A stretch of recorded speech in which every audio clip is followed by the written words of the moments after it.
Solving algebraic expressions. When you are solving an algebraic expression that has a division bar, you must treat the numerator and denominator separately, following the rules of order of operations, and then divide. Let's look at an example. We're going to solve 3 times the quantity x plus 6 plus 33, all divided by 4 times the quantity x minus 6 squared plus 4, when x equals 3. My first step is to substitute in the value of the variable into my expression. So I have my 3.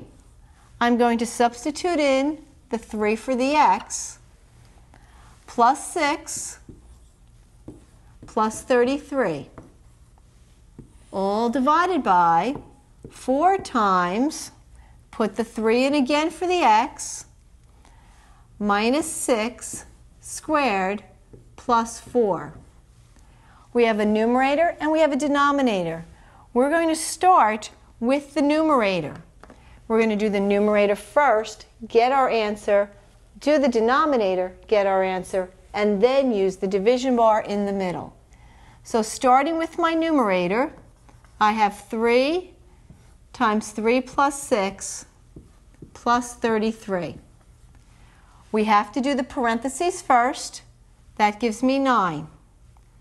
I'm left with 3 times 9 plus 33. Multiply before you add. 3 times 9 is 27. 27 plus 33 is 60. So the answer, and this is my numerator, the answer for the numerator is 60. I'm now going to go to the denominator, and we'll do that over here.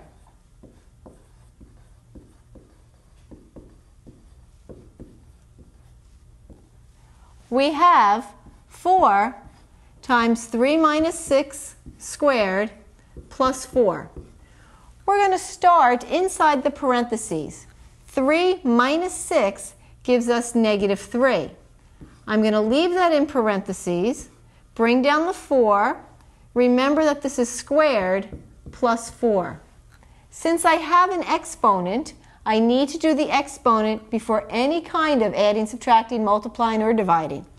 So I'm going to do negative 3 to the second power. Negative 3 to the second power, negative 3 times negative 3, is a positive 9. I still have this 4 here and this 4 here. I use my multiplication symbol because I no longer need the parentheses. I could have kept them and not done the dot. Now I need multiply before I add. Remember, multiplication and division always comes before addition and subtraction. So 4 times 9 is 36 plus 4. That gives me 40. And that is my answer for the denominator. I now have 60 over 40. That's a fraction that can be simplified. We know that we can divide them both by 10 by canceling out those zeros, which gives me 6/4. 6/4 can be simplified into 3/2. In algebra, we can leave the fraction improper, or we can change it to a mixed numeral, 1 1/2, or we can change it to the decimal, 1.5. Again, not a difficult problem, but many places where you could make a careless mistake. Be careful, be accurate, be correct.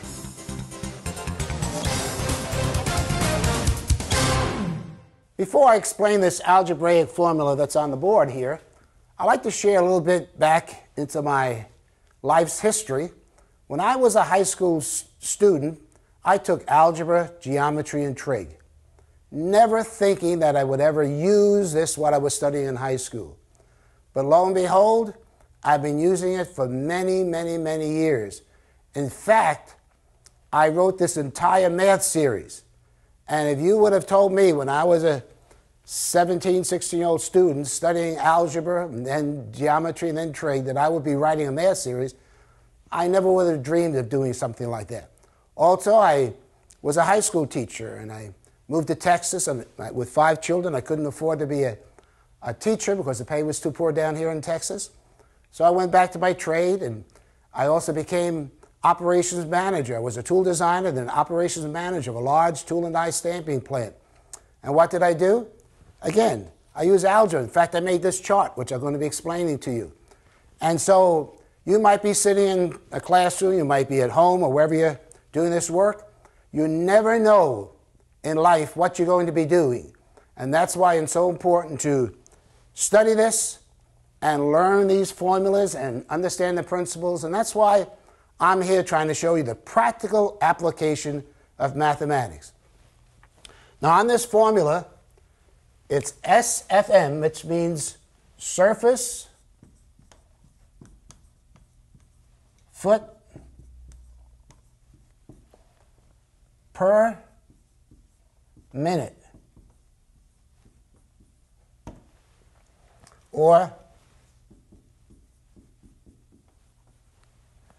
and what that means on cutters, now this is a milling cutter, as you can see. There's carbide inserts in there.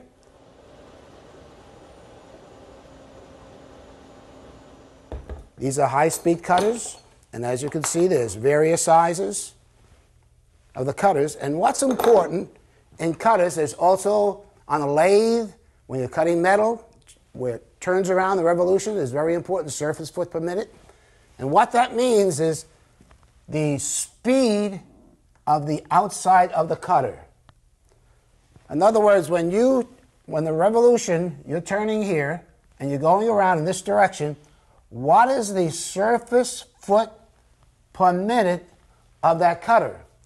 And certain metals have certain surface foot per minute. In other words, metallurgists or milling machine manufacturers and different ones have given certain numbers what that should be. If you're cutting cold rolled steel or D2 or Inconel or Hastelloy, there's certain numbers. And when I was operations manager, we did a lot of machining for D2. It's a tool steel. It's a hard tool steel. And I have the number on here, 260 surface foot per minute. In other words, regardless of the cutter, this outside our speed should be 260 surface foot per minute. Now what does that mean? It means, take this here cutter, all right, and if I lay this on this ruler, all right, and how many revolutions will it take till it comes to 1 foot? And that's what that means. And as you can see now, I'll take this small cutter, I'll do the same thing. As you can see, it's going to take a lot more revolutions for 1 foot than this large cutter. And you could just imagine this 1/8 cutter, how many revolutions that would take to cover the area of 1 foot. And so that determines then the RPM. And the RPM stands for revolutions per minute. So surface foot per minute times 12. Now what that means, what we're doing here right now, for instance, if I take this cutter and I measure this, this is a vernier caliper, and that's a 4-inch cutter. So the OD of that cutter is 4 inches. Now you remember the formula. Circumference is pi times diameter. Now this is surface foot per minute. And this is in inches. Now we can convert this to feet if we want to, but it's much easier to convert this into inches. So we do surface foot per minute times 12. So we're going to use this formula for the material that we're cutting. And some it's 500, sometimes it's 300, 400. It just varies. And by the way, we have different books that tell us the surface foot for different materials. I have a number of them here. Here's a big handbook that gives us all kinds of information. And that's where we get these numbers from. And all you have to do then is plug them in into this formula and get with the different diameters of your cutters. So what we're going to do, this is a foot. From here is 1 foot. And 1 foot has 12 inches in it. So now what we're going to do is take this 260 times 12 equals 3,120. So this is 3,120. For this, that's now surface inches per minute. So now what we got to do then is take 4 times pi, which is 3.14. So let's clear the calculator. 3.14 is pi times diameter, which is 4, times 4 equals 12.56. All right, now we have to divide that into that number. So this then, in that formula, equals 12.56. Now all we have to do then, we put that in memory and do 3120, which we figured out already, divided by memory recall equals, it's 248, or we could say 250 RPM. And so what that means then, that 4-inch cutter should spin in that milling machine 250 revolutions per minute. And what I did when I was operations manager, and we cut a lot of D2, and I made a chart. I put the different size end mills here, used the formula like this, and gave the workers what the RPM should be so they didn't have to always do the math when they operated this machine. And I like to just stress something. Again, when I was back in school, I would never have dreamed of using something like this. But you never know what the future holds. And I would urge you to learn algebra, geometry, trig, because your future success in the workplace may depend upon you mastering and knowing these formulas. You don't necessarily have to memorize them all. You have many books, just like this surface foot per minute. That's in the book. This book, as you can see, is a thick book. It has hundreds of algebraic formulas. But once you know the principles, and you know substitution, and that's what we're doing. All we're doing, we know the formula. All we're doing is substituting numbers into it. And you can see it's very simple, basic math. And that's what algebra is.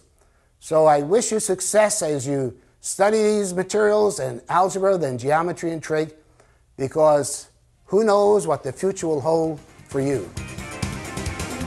Please pause the video now and complete the problems in your workbook. When finished, press play, and we'll continue with the next lesson.